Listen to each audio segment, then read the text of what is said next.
ఫోటోలో కనిపిస్తున్న మహిళ పేరు రెనే జోషిల్డా. ఈమెది గుజరాత్, సాఫ్ట్వేర్ ఇంజనీర్. జాబ్ చేస్తున్న టైంలోనే ఒకరితో ప్రేమలో పడింది. అతనికి తన ప్రేమ గురించి చెప్పింది.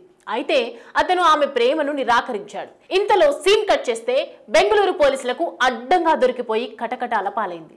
ఇంతకు ప్రేమ విఫలమైతే పోలీసులు అరెస్ట్ చేయటం ఏంటన్న సందేహం మీలో కలగవచ్చు. ఇంతకు ఆమెను పోలీసులు ఎందుకు అరెస్ట్ చేశారు? రెనే జోషిల్డా చేసిన తప్పేంటో ఈ స్టోరీలో తెలుసుకుందాం. రెనే జోషిల్డా ఫోటోలో కనిపిస్తున్నంత అమాయకురాలైతే కాదు, దాని వెనుక క్రూరమైన మనస్తత్వం ఉందనే చెప్పాలి. గుజరాత్ లో ఎలక్ట్రానిక్ విభాగంలో BE పూర్తి చేసిన జోషిల్డా ఓ ప్రైవేట్ కంపెనీలో ఉద్యోగం సంపాదించింది. ఇలా ఉద్యోగం చేస్తున్న క్రమంలో ఆమెకు ఒక అబ్బాయి పరిచయం అయ్యాడు. దీంతో అతనితో వన్ సైడ్ లవ్ ట్రాక్ నడిపించింది. తన ప్రేమ విషయాన్ని ఒక రోజు ఆ అబ్బాయికి చెప్పేసింది. అయితే జోషిల్డా ప్రేమను ఆ టెక్కీ నిరాకరించాడు. దీంతో మరొకరిని ప్రేమించడం మానేసి తన ప్రేమను నిరాకరించిన యువకుడిని ఇబ్బందులకు గురి చేయాలని చూసింది.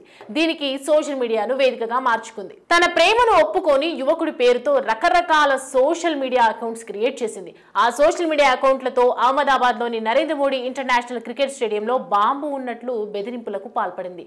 ఇలా తప్పుడు సమాచారంతో గుజరాత్ లోని పలు ప్రధాన కూడళ్లు, ప్రదేశాలలో బాంబులు ఉన్నట్లు నగరవాసులను హడలెత్తించింది. అక్కడితో ఆగకుండా బెంగళూరు నగరాన్ని ఎంచుకొని పలు స్కూల్స్, కాలేజీలకు బాంబు బెదిరింపులకు దిగింది.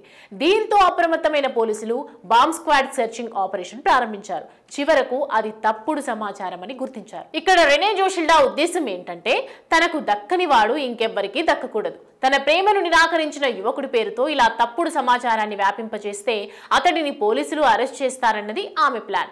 దీనికోసం అనేక టెక్నికల్ డివైస్లను కూడా జోషిల్డా ఉపయోగించినట్లు తెలుస్తోంది. జూన్లో బెంగళూరు వాసులను హడలెత్తించిన ఘటనపై కేసు నమోదు చేసుకుని దర్యాప్తు ప్రారంభించారు Bengaluru north zone cyber crime పోలీసులు. చివరకు ఆమెను అదుపులోకి తీసుకున్నారు. ఇప్పటికే ఆమె అహ్మదాబాద్ జైల్లో శిక్ష అనుభవిస్తున్నట్లు కూడా తెలుస్తోంది. ఆమెపై చెన్నైలో కూడా ఇలాంటి ఘటనకు సంబంధించిన కేసులు ఉన్నట్లు కీలక విషయాలు వెలుగులోకి వచ్చాయి. ప్రస్తుతం రెనే జోషిల్డాను బాడీ వారెంట్ పై అహ్మదాబాద్ నుంచి బెంగళూరు తీసుకొచ్చారు. నేడు ఆమెను బెంగళూరు కోర్టులో హాజరుపరచనున్నారు పోలీసులు. ఆమె తీరుపై కోర్టు ఎలా స్పందిస్తోంది అన్న దానిపై ఉత్కంఠ నెలకొంది.